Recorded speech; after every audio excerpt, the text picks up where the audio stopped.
नमस्कार दोस्तों, आप सभी का स्वागत करते हैं हमारे चैनल पश्चिम बंगाल न्यूज की ओर से। देर ना करते हुए चलिए जानते हैं पश्चिम बंगाल की ताजा खबरें। अगर आपने अभी तक हमारा चैनल को सब्सक्राइब नहीं किया है तो जल्दी से सब्सक्राइब और वीडियो को लाइक करें ताकि हमारी सारी खबरें सबसे पहले आप तक पहुंच सके। और वीडियो को कहां से देख रहे हैं कमेंट में जरूर बताएं। 2021 में ममता बनर्जी नंदीग्राम में हारी, इस बार भवानीपुर भी हारेंगी। शुभेंदु अधिकारी के नामांकन में गरजे अमित शाह। बंगाल विधानसभा चुनाव 2026 का सबसे बड़ा पावर गेम गुरुवार को दक्षिण कोलकाता की सड़कों पर देखने को मिला। केंद्रीय गृह मंत्री अमित शाह मुख्यमंत्री ममता बनर्जी के गढ़ भवानीपुर में खूब गरजे। उन्होंने भवानीपुर को बंगाल में सत्ता परिवर्तन का प्रवेश द्वार करार दिया। भारतीय जनता पार्टी उम्मीदवार शुभेंदु अधिकारी के नामांकन समारोह को अमित शाह ने हाई वोल्टेज रोड शो के जरिए शक्ति प्रदर्शन में तब्दील कर दिया। अमित शाह ने साफ कहा कि बंगाल में असली बदलाव का शॉर्टकट ममता बनर्जी को उनकी अपनी ही सीट पर हराना है। ममता बनर्जी के गढ़ में अमित शाह की हुंकार, बोले दीदी की विदाई तय, 15 दिन बंगाल में ही रहूंगा। केंद्रीय गृह मंत्री अमित शाह ने गुरुवार को मुख्यमंत्री ममता बनर्जी के गढ़ व गृह क्षेत्र कोलकाता के भवानीपुर विधानसभा क्षेत्र में हुंकार भरते हुए कहा कि पूरा बंगाल ममता की विदाई करने के लिए तैयार है। भवानीपुर से ममता के खिलाफ भाजपा की तरफ से चुनावी मैदान में उतरे विधानसभा में नेता प्रतिपक्ष शुभेंदु अधिकारी के नामांकन से पहले सीएम के घर से कुछ दूरी पर स्थित हाजरा मोड़ से शुरू हुए रोड शो से पूर्व लोगों को संबोधित करते हुए शाह ने कहा कि भ्रष्ट टीएससी सरकार की विदाई तय है। 5 मई को भाजपा सरकार बनेगी। ममता बनर्जी का चुनाव आयोग पर बड़ा हमला, मेरी सारी शक्तियां छीन ली। मालदा कांड राष्ट्रपति शासन की साजिश। विधानसभा चुनाव 2026 के पहले चरण के मतदान से ठीक पहले पश्चिम बंगाल में सियासी घमासान तेज हो गया है। मुर्शिदाबाद के सागर दीघी में एक चुनावी जनसभा को संबोधित करते हुए मुख्यमंत्री ममता बनर्जी ने निर्वाचन आयोग पर अब तक का सबसे तीखा हमला बोला। तृणमूल कांग्रेस सुप्रीमो ममता बनर्जी ने मालदा में जजों को बंधक बनाए जाने की घटना के लिए सीधे तौर पर चुनाव आयोग को जिम्मेदार ठहराया। उन्होंने आरोप लगाया कि election commission of India Bengal में कानून व्यवस्था बनाए रखने में पूरी तरह विफल रहा है।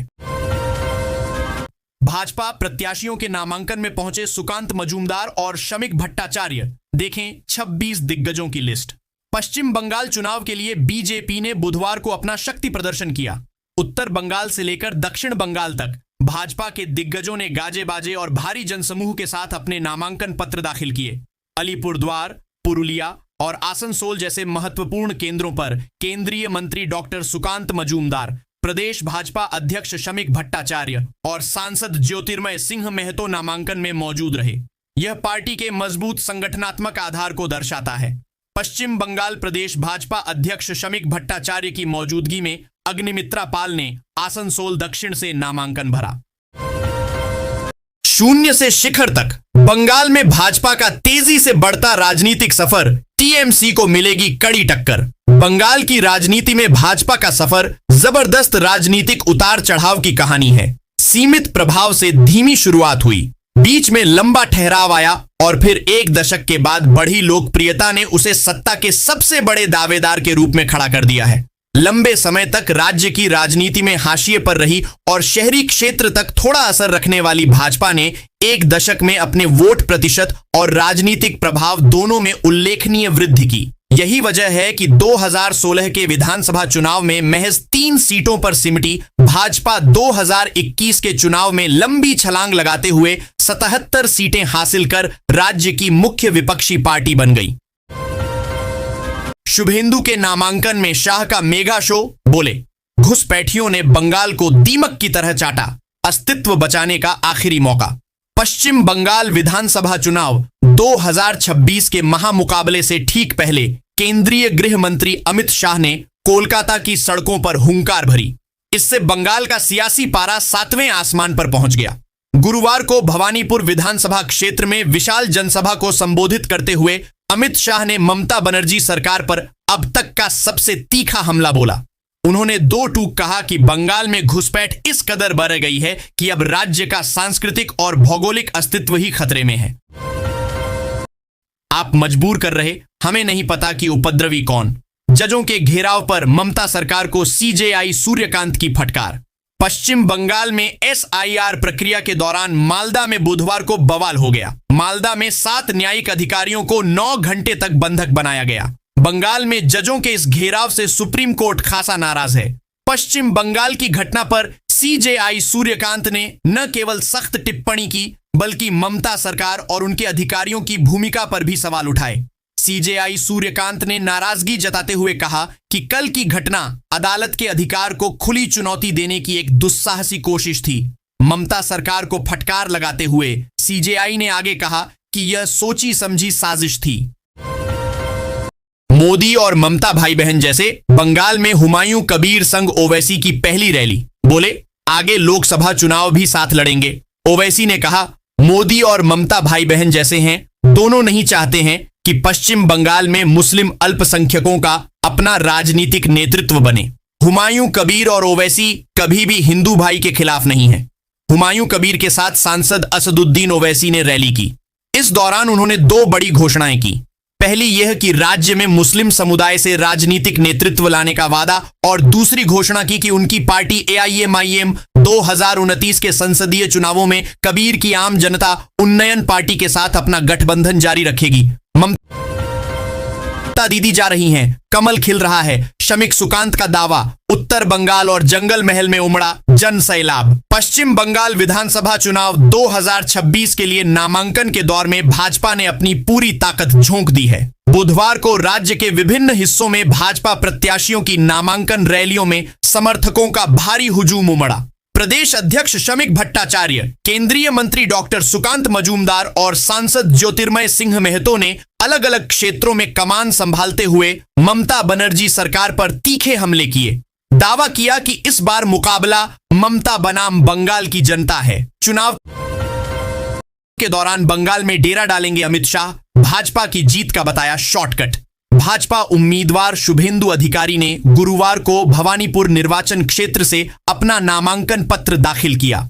उनके नामांकन के मौके पर आए केंद्रीय गृह मंत्री अमित शाह ने हाजरा की सभा के मंच से तृणमूल कांग्रेस सरकार पर सीधा हमला बोला।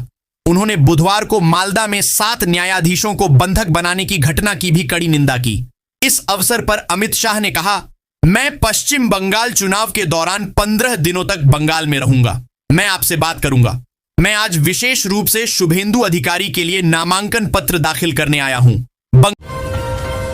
बंगाल में जजों पर हमले से गुस्से में सुप्रीम कोर्ट, डीएम और एसपी तलब, सीबीआई या एनआईए करेगी जांच। सुप्रीम कोर्ट ने कालियाचक घटना पर कड़ी कार्रवाई की है। सुप्रीम कोर्ट ने मालदा के जिला मजिस्ट्रेट और पुलिस अधीक्षक को कारण बताओ नोटिस जारी किया है। सुप्रीम कोर्ट के न्यायमूर्ति जय माल्या बागची ने कहा कि और अधिक सतर्कता बरतने की जरूरत है। बुधवार रात मालदा के कालियाचक थाने के न्यायिक अधिकारियों के साथ हुई बदसलूकी के बाद गुरुवार सुबह यह पूरा मामला सुप्रीम कोर्ट के संज्ञान में आया। मुख्य न्यायाधीश सूर्यकांत और न्यायमूर्ति जय माल्या बागची की पीठ के समक्ष यह मामला उठाया गया। पश्चिम बंगाल में एसआईआर ट्रिब्यूनल पर नया संकट, पद छोड़ना चाहते हैं पूर्व न्यायाधीश। बंगाल में विधानसभा चुनाव के लिए मतदान की तारीख नजदीक आ चुकी है। रोजाना सप्लीमेंट्री वोटर लिस्ट प्रकाशित हो रही है, लेकिन सुप्रीम कोर्ट को सूचित करने के बाद भी एसआईआर ट्रिब्यूनल काम शुरू नहीं हो पाया है। चुनाव आयोग ने सर्वोच्च न्यायालय को सूचित किया था कि प्रशिक्षण बुधवार को पूरा हो जाएगा और न्यायाधिकरण का कार्य गुरुवार से शुरू होगा। बुधवार शाम 5 बजे से मुख्य निर्वाचन अधिकारी के कार्यालय में न्यायाधिकरण के संबंध में एक बैठक भी होनी थी। वह बैठक रद्द कर दी गई। बुधवार की बैठक रद्द होने के कारण न्यायाधिकरण का कार्य कल गुरुवार से शुरू नहीं होगा। 50 साल, 3 दुश्मन और शून्य पर सिमटा हाथ, पढ़े बंगाल में कांग्रेस के वनवास की पूरी कहानी। कभी पश्चिम बंगाल की सत्ता पर एक छित्र राज करने वाली कांग्रेस आज अस्तित्व की लड़ाई लड़ रही है। डॉक्टर विधान चंद्र रॉय, प्रफुल्ल चंद्र घोष और अजय मुखर्जी जैसे दिग्गज कांग्रेसियों की धरती आज कांग्रेस के लिए बंजर हो चुकी है। 1977 में सत्ता गंवाने के बाद से शुरू हुआ कांग्रेस का वनवास 2026 के चुनाव तक एक ऐसी त्रासदी बन चुका है जहां पार्टी के पास न तो विधानसभा में कोई प्रतिनिधि है, न संगठन में पुरानी धार बची। आइए समझते हैं कि कैसे 3 अलग अलग दौर और 3 अलग अलग ताकतों ने बंगाल में कांग्रेस की जड़ों को खोद दिया। कैसे घर के चिराग से ही घर को आग लग गई। आईपीएस प्रमुख से ईडी दिल्ली में करना चाहता है पूछताछ। कोलकाता में सबूत की सुरक्षा पर जताया संदेह। ईडी ने कोयला घोटाले से संबंधित जांच में सबूत मिटाने का खतरा जताया है। ईडी की ओर से अदालत को बताया गया है कि कोलकाता में सबूत सुरक्षित नहीं है, इसलिए वो प्रतीक जैन और आरशी राज सिंह से दिल्ली में पूछताछ करना चाहता है। अतिरिक्त सॉलिसिटर जनरल एसवी राजू ने कहा कि प्रतीक जैन को 2 अप्रैल के बाद कभी भी दिल्ली कार्यालय में तलब किया जा सकता है। केंद्रीय जांच एजेंसी ने कोयला घोटाला मामले में एआईपीएसी की संलिप्तता के आरोपों की जांच शुरू की है। 8 जनवरी को जांच अधिकारियों ने एआईपीएसी कार्यालय और संगठन के नेता प्रतीक जैन के घर की तलाशी ली। बंगाल में उपद्रव, भाजपा कार्यकर्ताओं पर दुर्गापुर के कई घरों के बिजली काटने का आरोप। पश्चिम बंगाल के दुर्गापुर पश्चिम विधानसभा सीट के 21 नंबर वार्ड अंतर्गत चासीपाड़ा इलाके में बीती रात जमकर उपद्रव मचाया गया। तृणमूल समर्थकों का आरोप है कि भाजपा कार्यकर्ताओं ने इलाके के कई घरों में बिजली कनेक्शन काट दिए। भाजपा कार्यकर्ताओं ने बिजली के खंभों और घरों पर लगाए गए तृणमूल के झंडे और बैनर को उखाड़ फेंका। तृणमूल कांग्रेस के उम्मीदवार कवि दत्त के समर्थन में लगे बैनर और झंडे को सड़क पर फेंक दिया। घटना को लेकर गुरुवार सुबह से इलाके में तनाव देखा जा रहा है। ममता राज में बंगाल में कुपोषण काल। कोलकाता में बड़ी चाइल्ड वेस्टिंग, 5,000 करोड़ का हिसाब नहीं। भाजपा बंगाल चुनाव 2026 में पश्चिम बंगाल प्रदेश भाजपा ने कृषि क्षेत्र की बदहाली के बाद अब बच्चों के कुपोषण का मुद्दा उठाया है। मां, माटी, मानुष का नारा देने वाली टीएमसी पर गंभीर आरोप लगाए हैं। इसके लिए मुख्य विपक्षी दल ने राज्यसभा में पूछे गए एक सवाल के जवाब को अपना आधार बनाया है। भाजपा ने कहा है कि राज्यसभा में एक अतारांकित प्रश्न के जवाब में पेश किए गए आंकड़े बंगाल की एक डरावनी तस्वीर पेश कर रहे हैं। भाजपा ने कहा है कि जिस बंगाल को सोनार बांग्ला बनाने के सपने दिखाए गए थे, वहां के बच्चे भूखमरी और कुपोषण की मार झेल रहे हैं।